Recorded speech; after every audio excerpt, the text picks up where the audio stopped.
Muito obrigado por escolher o Ministério de Vídeo e Áudio do Templo Batista Maranata. Depois de ouvir esta mensagem, visite o nosso site www.tbm.org.br. A nossa igreja oferece discipulado cristão, instituto bíblico e muitas oportunidades para o seu crescimento espiritual. Que Deus o abençoe. Maranata, ora vem, Senhor Jesus.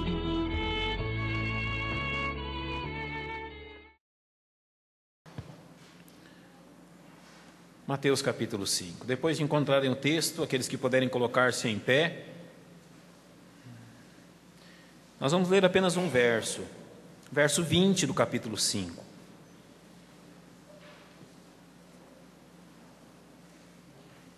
Mateus capítulo 5, verso 20 diz assim: Porque vos digo que, se a vossa justiça não exceder a dos escribas e fariseus, de modo nenhum entrareis no reino dos céus. Agora vamos ler juntos.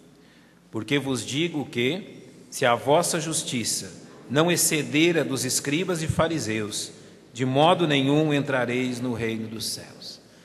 Nosso Deus, nós unimos o nosso coração à igreja em Aparecida nesta noite, agradecidos pela reunião que nos deste na semana passada, onde manifestamos nosso apoio ao pastor Everton e aquele trabalho. Nós estamos intercedendo, Senhor, pelo pastor Everton, a Cláudia, a Evelyn, que Tu os protejas no ir, no voltar de Aparecida e abençoes o trabalho deles ali. Sabemos que o trabalho não é deles, mas Teu, e que o Senhor os usa como instrumentos úteis nas Tuas mãos para salvação de almas e edificação das vidas que estão se reunindo ali. Continua, Senhor, a abençoá-los, que os membros ali se envolvam a cada dia mais na Tua obra, sendo treinados para serem úteis no Teu serviço. E por nós aqui nesta noite, ó Deus, nós carecemos que o Espírito Santo ilumine o nosso entendimento e nos dê capacidade de entendermos aquilo que o Senhor tem para nós. Para que, através do exemplo que vamos usar hoje, o Senhor chame a nossa atenção, se é necessário. Fortaleça-nos, ó Deus, porque é necessário sermos fortalecidos. E nos abençoe com a Tua palavra. É nessa dependência que oramos, em nome de Cristo. Amém. Podemos assentar. A verdadeira justiça. Aqui em Mateus capítulo 5, verso 20, Jesus cita dois grupos de pessoas. Ele cita os escribas e os fariseus. Gostaria de falar um pouco sobre esses dois grupos antes de nós entrarmos naquilo que desejamos a respeito desse verso que lemos. Os escribas eram do grego gramateus, da onde nós tiramos a nossa palavra gramática. Eles eram peritos na lei de Moisés. Eram pessoas que conheciam muito bem o Velho Testamento. Eles tinham pelo menos três funções. Eles tinham a função de preservar a lei. Eles eram, podemos dizer assim, estudiosos profissionais da lei. Se você puder abrir sua Bíblia comigo em Marcos capítulo 7. Marcos capítulo 7, verso 5. A palavra de Deus diz assim: Depois perguntaram-lhe os fariseus e os escribas: Por que não andam os teus discípulos conforme a tradição dos antigos, mas comem o pão com as mãos por lavar? Essa expressão, a tradição dos antigos, é exatamente tudo aquilo que eles reuniam nos seus estudos a respeito da lei. Quando se fala de tradição, na linguagem deles, eram os livros que eles escreviam de comentários sobre a lei, de extensões do que a lei também fornecia para eles. Eles eram, em primeiro lugar, pessoas então que preservavam a lei, e preservavam isso também através de fazerem cópias da lei. Em Lucas capítulo 2, verso 46, o Senhor, ou melhor, a narração diz: E aconteceu que, passados 3 dias, o acharam no templo, falando aqui de Jesus, assentado no meio dos doutores. Doutores aqui quer dizer que os escribas eram pessoas que eles davam aula da lei, eles realmente instruíam, eles formavam alunos. E eles faziam, inclusive, irmãos, conferências sobre a lei. Da mesma forma que nós temos conferências hoje sobre assuntos bíblicos do Novo Testamento, os escribas faziam naquele tempo, nas sinagogas e nas cidades, conferências a respeito da lei. Eles eram realmente aqueles que instruíam o povo. E em Marcos capítulo 12... nós também vemos a respeito deles um fato interessante no verso 38. Diz assim que, ensinando-os, dizia-lhes: Guardai-vos dos escribas que gostam de andar com vestes compridas, e das saudações nas praças, e das primeiras cadeiras nas sinagogas, e dos primeiros assentos nas ceias, que devoram as casas das viúvas e com isso com pretexto de largas orações, estes receberão mais grave condenação. Jesus está falando aqui a respeito deles serem doutores da lei, a respeito de serem mestres da lei, que mesmo assim o povo precisava ter cuidado com eles. Que o povo precisava, apesar de serem mestres naquilo que ensinavam, de ter cuidado com o comportamento deles. Esses eram os escribas. Os fariseus eram os farisaicos. Farisaicos, como nós escrevíamos farmácia antigamente, não é, com PH. E a palavra farisaico significa simplesmente separados. Era o partido dos separados, dos distintos, daqueles que eram separados de tudo aquilo que você conhecia como secular. Eles eram conhecidos pelos rituais deles e pela observância extrema da lei. E no tempo de Jesus, nós acreditamos, eles eram aproximadamente 6.000 fariseus. Era um partido religioso, extremista. Hoje, talvez, você possa ver na televisão aqueles judeus que nós chamamos judeus ortodoxos, que eles usam roupas pretas, chapéus pretos, eles têm o seu cabelo longo, principalmente os jovens, e eles lutam de forma extrema pela guarda da lei em Israel.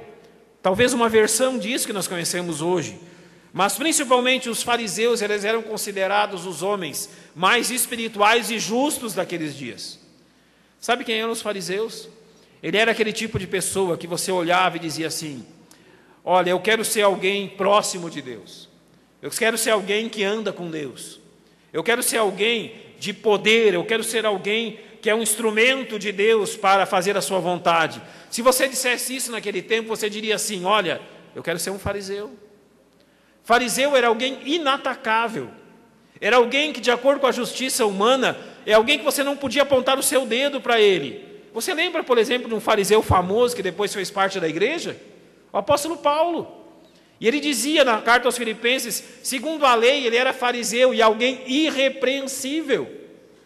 Se você desejasse ser alguém espiritual naquele tempo, você com certeza desejaria ser quem? Um fariseu. O fariseu, irmãos, era o máximo do máximo espiritualmente que um ser humano podia chegar naqueles dias. Estas pessoas que estão ouvindo Jesus em Mateus 5, elas pensavam assim.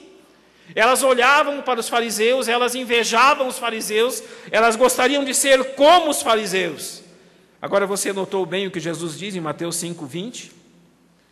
Aqueles fariseus eram o máximo, eram realmente, vamos dizer, os ídolos que você podia ter naquele dia espiritualmente. Mas Jesus diz no verso 20, que se a vossa justiça não for muito, mas muito maior que dos escribas de fariseus, vocês não vão entrar no céu. Coloque-se no lugar daqueles judeus. Você tem o fariseu e o escriba como o máximo da vida espiritual. E um novo mestre que apareceu em Jerusalém, veio de Nazaré, nasceu em Belém, aparece então agora em Jerusalém falando das coisas de Deus. Ele diz: olha, você sabe aqueles que vocês consideram os maiores? Você sabe aqueles que vocês consideram serem os super espirituais? E Jesus se volta para eles e diz assim: olha, se vocês não forem muito melhor que eles, vocês não pensam que vocês vão entrar no céu. O que você pensa que passou na cabeça daquele povo? Jesus estabelecendo esse tipo de comparação entre eles e os fariseus. Eles pensaram assim: afinal, Jesus, o que tu quer de nós? Se os fariseus são tudo isso, e o Senhor está dizendo que eles não vão entrar no céu, o que o Senhor espera de nós então? Eles não sabiam ainda a grande obra que Jesus realizaria na cruz do Calvário e o poder que essa obra daria à vida deles de serem transformados. Jesus os fez sim muito, mas muito maiores que os fariseus, através do poder do Espírito Santo habitando neles. Mas quando Jesus falou isso, eles se assustaram com isso. Mas então, por que os fariseus estavam errados? O que havia de errado na vida deles? O que você pode apontar então, dizendo: olha, Jesus falou isso por essa ou aquela razão? Eu quero dar 4 razões por que Jesus olhou para os fariseus desta forma. E eu quero sinceramente perguntar aos irmãos se algum de nós não está caindo no mesmo erro. Se por acaso algum de nós não está caindo no mesmo erro que os fariseus caíram 2000 anos atrás.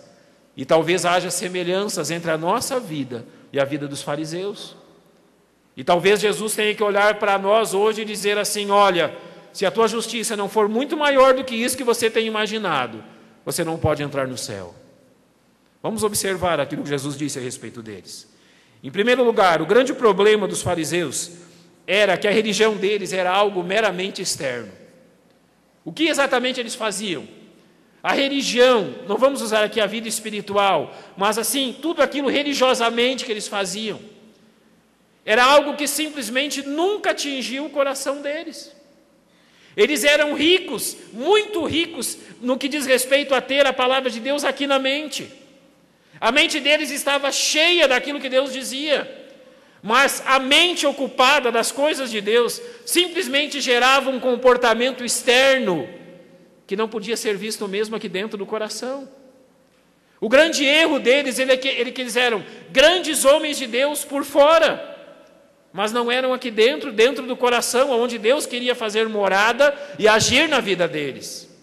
Eles tinham um comportamento exterior inatacável. Mas você já prestou atenção que Deus vê muito mais do que nós vemos? Você pode olhar para mim, olhar para o pastor Silval, olhar para qualquer irmão aqui e dizer, olha, eu olho exteriormente esses irmãos e não encontro defeito. Irmãos, os irmãos olhando para nós é muito fácil. Mas o que nós trememos é quando Deus olha para nós. Deus não vê simplesmente aquilo que vocês veem por fora, Ele é capaz de perscrutar aquilo que está dentro do nosso coração.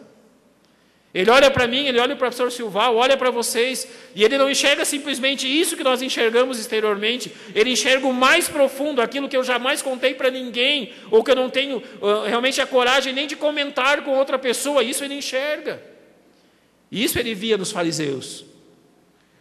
No Evangelho de Lucas, capítulo 16, versos 14 e 15, nós temos um exemplo muito interessante a respeito deles. A palavra de Deus diz assim, e os fariseus, que eram avarentos, ouviam todas estas coisas e zombavam dele. E disse-lhes, vós sois o que vos justificais a vós mesmos diante dos homens. Mas Deus conhece os vossos corações, porque o que entre os homens é elevado, perante Deus é abominação. Aquilo que nós prezamos tanto exteriormente, Deus olha lá dentro e diz, olha, não vale nada. Talvez coisas que nós prezamos exteriormente dentro da nossa religião, e Deus olhava isso para a vida deles, e Jesus mesmo está dizendo, olha, o Senhor conhece os vossos corações. Aquilo que as pessoas invejam de vocês, Deus trata como lixo, Deus trata como algo sem valor. Em Mateus capítulo 23, o Senhor Jesus nos dá um exemplo disso.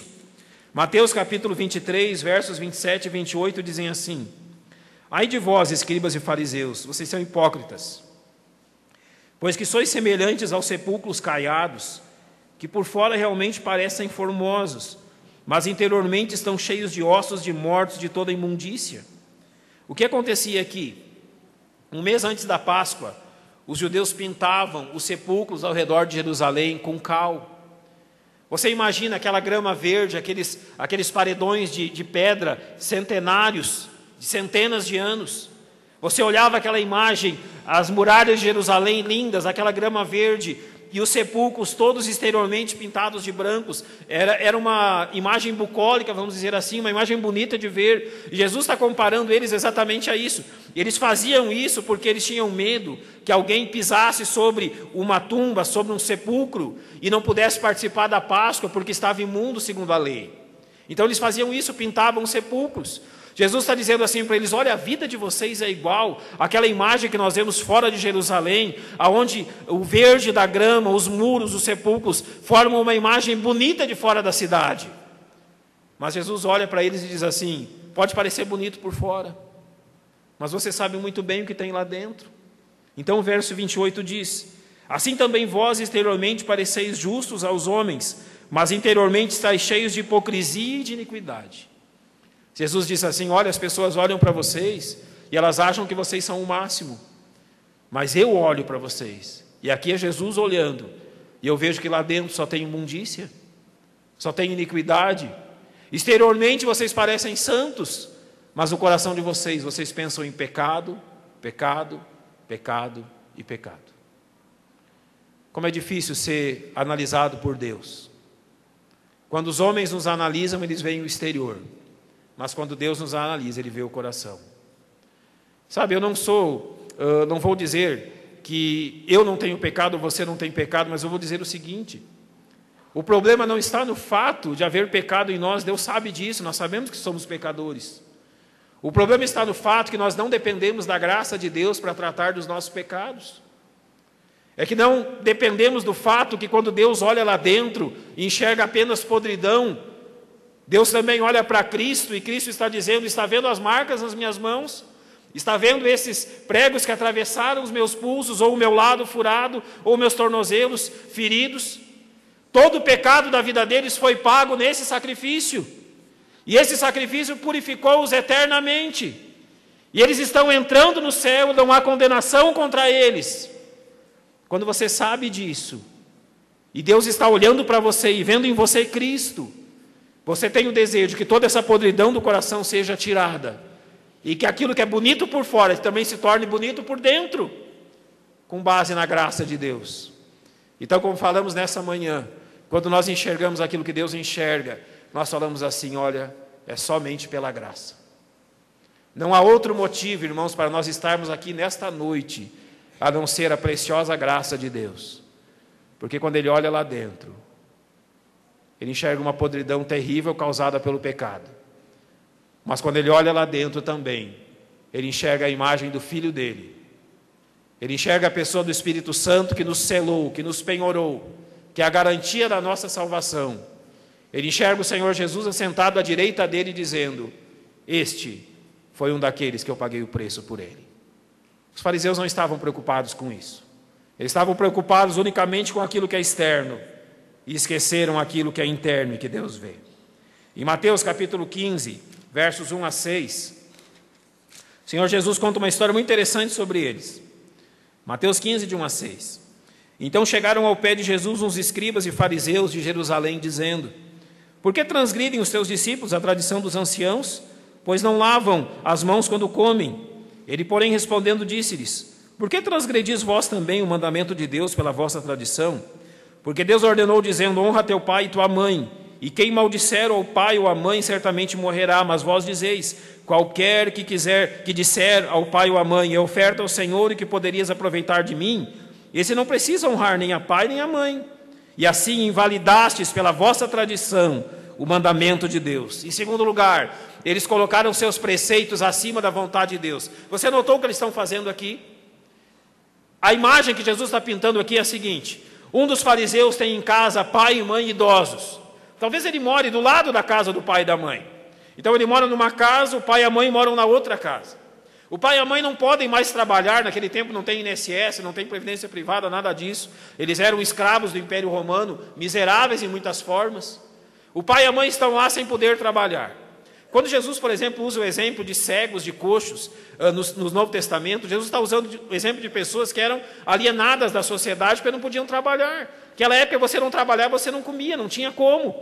E o pai e a mãe idoso lá em casa da mesma forma. Então Jesus olha para o fariseu e diz assim: olha, você está achando que aquele pai e aquela mãe passando necessidade lá em casa, Deus está esquecido deles? E Jesus fala para eles o seguinte: olha, tu acha então, você tem aqui uma certa quantia, R$100, vamos lá, se fosse hoje, você pega aqueles R$100, é isso que eles faziam, eles estavam com o pai e a mãe em casa passando necessidade, eles pegavam aqueles R$100, ao invés de ajudar o pai e a mãe, eles iam ao templo e dedicavam aqueles R$100 a alguma obra do templo, alguma obra assistencial ou qualquer coisa assim.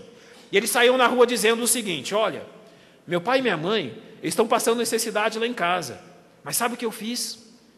Eu sou tão espiritual, mas tão espiritual, que ao invés de ajudar eles lá, eu fui tão corajoso, eu amo tanto Deus, que ao invés de comprar comida para o meu pai e para a minha mãe, eu levei os R$100 que eu tinha e eu dei lá no templo, coloquei lá no gasofilácio.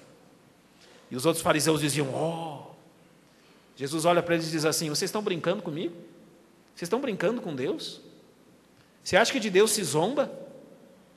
Deus mandou que vocês honrassem o pai e a mãe, que cuidassem do pai e a mãe que estão lá passando necessidade, e vocês vêm aqui usar o nome de Deus, zombando de Deus, dizendo que aquilo que era para ajudar o pai e a mãe, vocês deram na casa de Deus. Jesus usa a palavra invalidastes, ele disse assim: olha, tudo aquilo que Deus disse a respeito de pai e mãe, então vocês rasgaram. Vocês pegaram a Bíblia, a página que estava escrito isso, vocês arrancaram e jogaram fora. Vocês estão zombando de Deus, Jesus está dizendo. E é isso que eles faziam. A tradição deles, os preceitos deles foram colocados acima daquilo que Deus dizia. Irmãos, Deus exige uma obediência perfeita. Em Mateus capítulo 5, versos 23 e 24, o Senhor Jesus diz assim: Portanto, se trouxeres a tua oferta ao altar, aí te lembrares de que teu irmão tem alguma coisa contra ti, deixa ali diante do altar a tua oferta e vai reconciliar-te primeiro com teu irmão. Depois vem e apresenta a tua oferta. O que Jesus está dizendo? Ele está dizendo o seguinte: olha, você não pode invalidar um mandamento de Deus cumprindo outro. É mais ou menos como funciona. Por exemplo, você tem uma conta de energia e você deve 2 meses, vamos dizer assim, nós estamos em junho. Você deve maio e abril. Então, abril e maio não foram pagos. Daí você pega a conta de junho e vai e paga a conta de junho. Mas ficou para trás outras 2 que não estão quitadas. Você vai perder, então, a energia da sua casa. É exatamente aquilo que acontece com a palavra de Deus quando nós dissemos: olha, eu estou cumprindo isso, então eu não tenho necessidade de cumprir aquilo. Eu começo a escolher a forma que eu vou servir a Deus e que eu vou obedecê-lo. Os fariseus faziam isso. Eles realmente olhavam para aquilo que estava diante deles e assim eles agiram pensando na sua mente. Quando em João 4:24 Jesus diz à mulher samaritana que o Senhor deseja adoradores que o adorem em espírito e em verdade, Jesus está dizendo isso. Irmãos, Deus não quer super crentes aqui nessa igreja que digam: olha, hoje eu fiz coisas tremendas, essa semana eu fiz coisas poderosas. Sabe o que Deus quer dos filhos dele?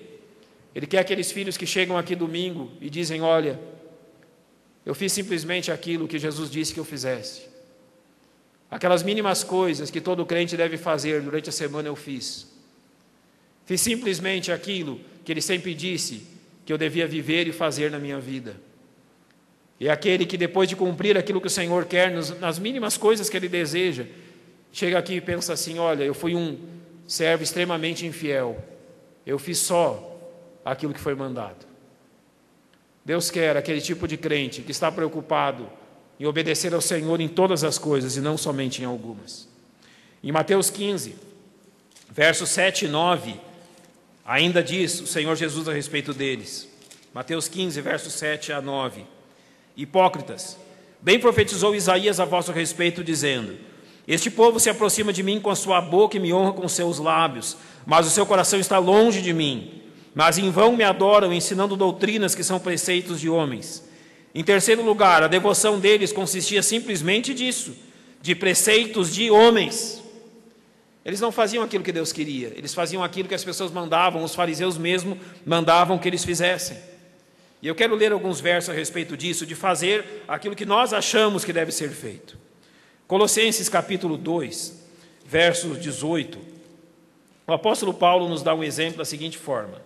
Colossenses 2,18 diz assim: ninguém vos domine a seu bel prazer com pretexto de humildade e culto dos anjos, envolvendo-se em coisas que não viu, estando debalde inchado na sua carnal compreensão, e não ligado à cabeça, da qual todo o corpo, provido e organizado pelas juntas e ligaduras, vai crescendo em aumento de Deus. Então diz assim o verso 20: se estáis, pois, mortos com Cristo quanto aos rudimentos do mundo, por que vos carregam ainda de ordenanças, como se vivesseis no mundo, tais como: não toques, não proves, não manuseis, as quais coisas todas perecem pelo uso, segundo os preceitos e doutrinas dos homens. O que eles faziam? Eles tinham, digamos, ensinamentos e questões que só traziam orgulho à carne. E como que acontece isso?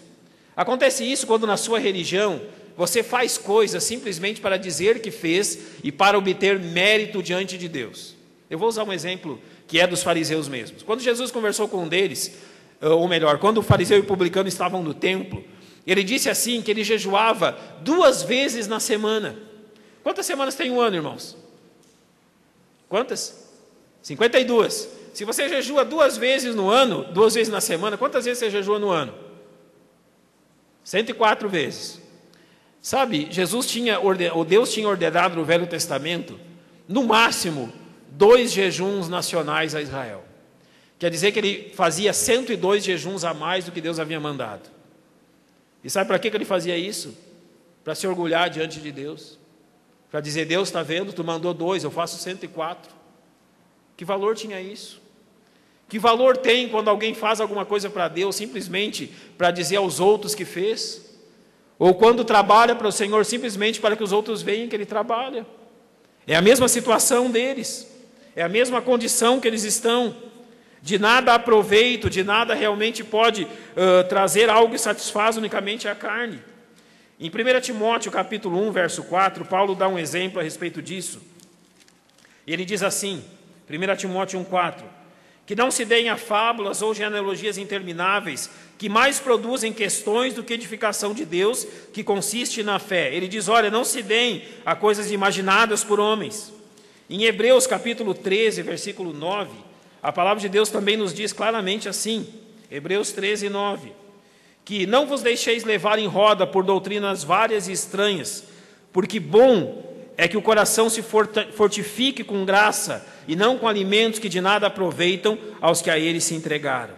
Assim faziam os fariseus, regras humanas aqui, regras humanas lá, mas nada realmente que glorificasse a Deus. Em quarto lugar, e isso é importante de ser dito, os fariseus só se interessavam com eles mesmos e não com a glória de Deus. Lembra do exemplo que eu usei do fariseu e do publicano? Vamos lembrar um pouquinho o que aconteceu com o fariseu e com o publicano? O que eles fizeram? O fariseu entra no templo e aonde que ele vai? Você notou? Talvez aqui naquela imagem ele não tivesse entrado no templo ainda, mas ele está no pátio do templo. No pátio do templo tem muito mais gente.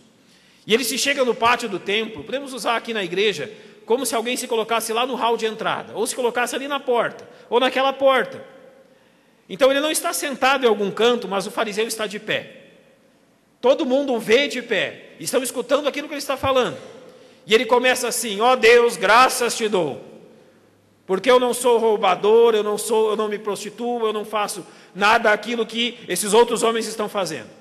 Eu jejuo 104 vezes no ano, eu dou o dízimo de tudo que tenho. E ele termina dizendo assim, olha, e aquele cidadãozinho que está ajoelhado lá no cantinho, que ninguém vê, eu não sou nem perto parecido com ele. O que o fariseu fazia? Ele queria provar para Deus que ele era bom.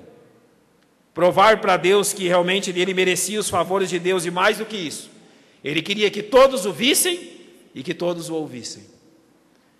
Sabe, irmãos, há um problema grande nisso, quando nós queremos receber o elogio e a glória dos homens. O nosso elogio e a glória vem do Senhor e a glória de Cristo, mas os fariseus buscavam algo contrário a isso. Em Efésios, Paulo fala uma questão muito importante para a nossa vida. Abra sua Bíblia comigo, se você puder.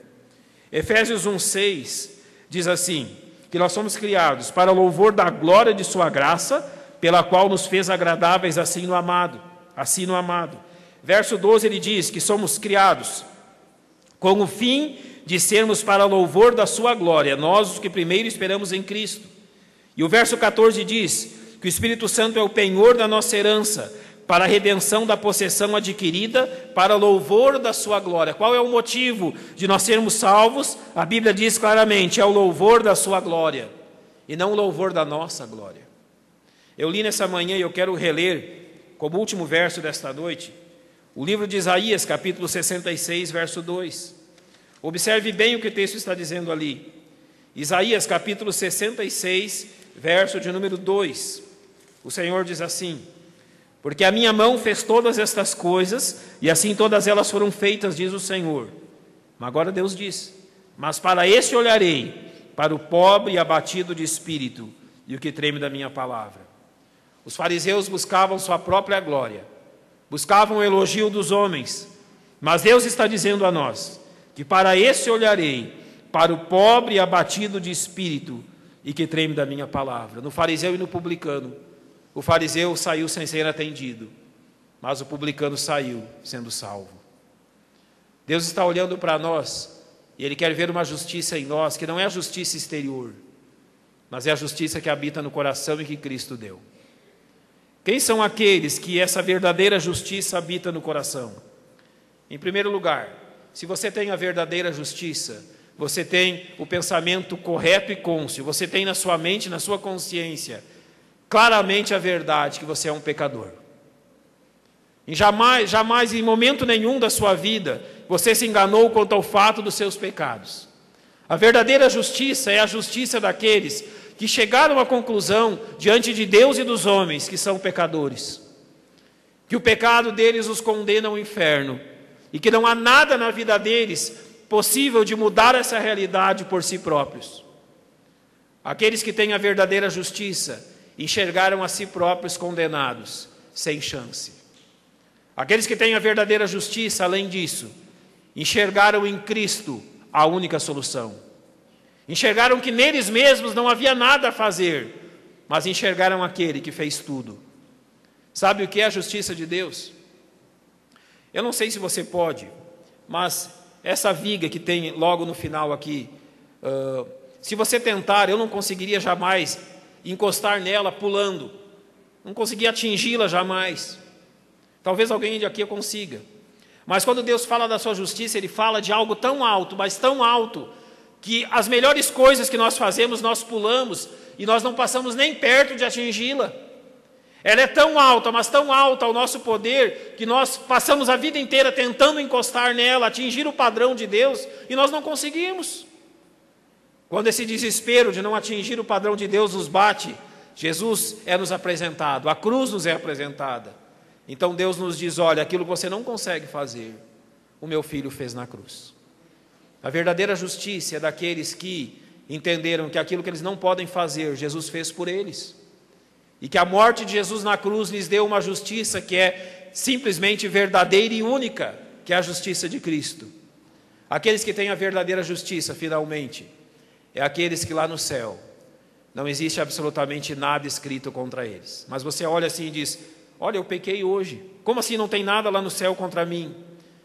Esse fato se chama justificação. Justificação quer dizer que lá no céu não há nada que te acuse. Absolutamente nada que te condene. O que leva Paulo a Romanos 8:1 dizer que nenhuma condenação há contra aqueles que estão em Cristo Jesus. O que significa isso? Que Deus te deu um perdão que é eterno e que jamais pode ser tirado e que está guardado lá no céu. Isso é verdadeira justiça e não aquilo que nós fazemos exteriormente. Irmãos, o tipo certo que nós chegarmos na casa de Deus é de tal forma humilhados pelo nosso pecado que nós cheguemos aqui cabisbaixos e tristonhos, vamos dizer assim. Cheguemos assim pensando, olha, eu na casa de Deus, com os meus pecados, com os meus erros, com as minhas falhas. E após então adorar a Deus, orar ao Senhor, ouvir a sua palavra, saímos daqui dizendo, olha, eu com tantos pecados e falhas na minha vida, eu fui justificado. Saímos daqui sorrindo e dizendo, olha, aquilo que eu nunca pude fazer, Jesus fez por mim. E saímos regozijando, porque nos foi dada uma justiça, que não é uma justiça exterior, mas a justiça que está guardada no céu e que ninguém pode roubar. Você já tem essa justiça? Você tem já a verdadeira justiça que apenas Cristo pode dar? Nós esperamos sinceramente que sim. Vamos fechar nossos olhos para orarmos.